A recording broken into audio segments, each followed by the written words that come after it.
Going back to Battlefield 6 when it releases, I don't blame you, King. I think Battlefield 6 is going to be awesome. It's going to be incredible, dude. From playing I don't know, dude. I really think Battlefield 6 is going to be something special. I have said some stuff that's been relatively controversial to a lot of people, or it might just be the Battlefield hive mind that's coming in to completely annihilate me in the comment sections. But I've stated this. I've said that Battlefield 6 is going to be great. I think it's going to be the biggest Battlefield game we have ever seen. I don't even know if it's going to be close. I think it's going to be huge. And I do believe that there's going to be a lot of fans of Call of Duty who are actually going to go over to Battlefield because it's kind of what the community wants, is more of like a modern, grounded, not all these crazy skins like Beavis and Butthead, American Dad, and so on and so forth, right? Call of Duty's kind of just hasn't had a lot of competition. But you want to know something? Competition breeds greatness. And so I'm going to tell you guys this. Black Ops 6, I thought was a great Call of Duty. I really do. Sure, a lot of hackers, a lot of cheaters. They didn't add ranked play until pretty late, which they're notorious to doing this. But I thought Black Ops 6 overall was an outstanding Call of Duty. I love 2v2 gunfight, probably my favorite game mode, outside of maybe search and destroy. But I loved Black Ops 6. Black Ops 7, okay. Here's the thing.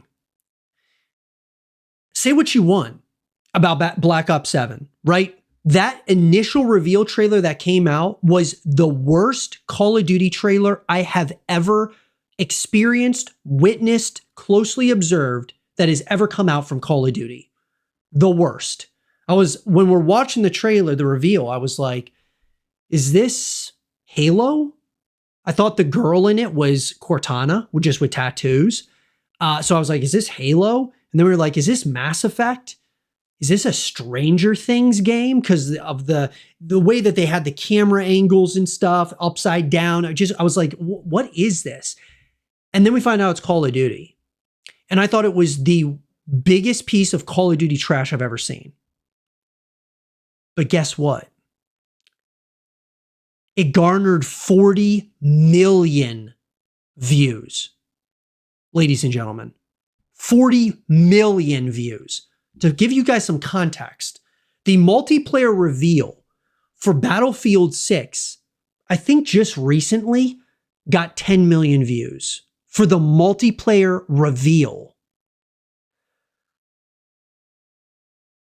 Black Ops 7 got 40 million views. And then on top of that, the multiplayer reveal comes out for Call of Duty and surpassed the numbers of viewership for Black Ops 7. It passed Battlefield 6's multiplayer reveal in like less than 24 hours. They're not on the same level. And really, it's not even close.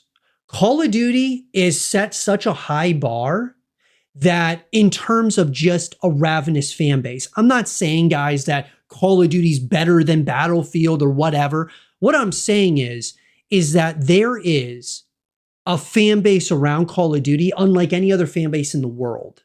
Literally, it's that big. It's that ravenous. It is, whether it's good, bad, doesn't matter. Guess what?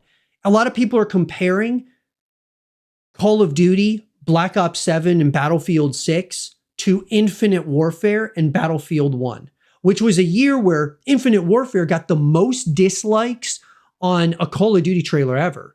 But on top of that, that reveal trailer, or I should say the multiplayer reveal trailer, it was one of the top most disliked YouTube videos of all time. But guess what? Infinite Warfare still sold more than Battlefield 1. It was the best-selling game that year. So here's what I'm saying. Black Ops 7, say what you want about it, it's going to mollywop Battlefield 6 from a numbers perspective for two reasons. Number one, The viewership I just told you about, the 40 million views for the reveal trailer and then, or the teaser trailer and then the actual multiplayer reveal, it surpassed Battlefield 6 in like less than 24 hours. That's one part of it. It's just a much bigger franchise. But number two is Xbox Game Pass. How is Battlefield 6 going to compete with Xbox Game Pass? Xbox owns Call of Duty. It's going to release day one on Game Pass, and the numbers are going to be inflated in a huge way. But see, when you have it on a subscription like that, people are going to come back. They just are. Even if the game is like, maybe a little bit shaky at launch or whatever, I'm just telling you guys that it is going to be the biggest game of the year. It just is. Call of Duty is going to be huge again this year. And once again, we talk about innovation, like what State of Decay 3 needs to do.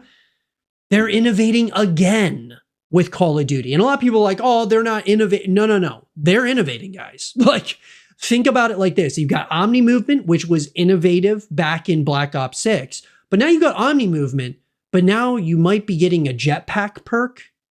You have wall running or wall bouncing. You have a grapple that you can use now. Specialists might be coming back. I mean, there's a lot of things here that are different that we have seen maybe in Call of Duty's history, but a long time ago. And then some new things that we've never seen before. And some new game modes and so on and so forth. And so I'm just saying that, mark my words, Call of Duty Black Ops 7 is going to be massive once again. Battlefield 6 is going to be huge too, but they're on two different playing fields. That's all I'm saying.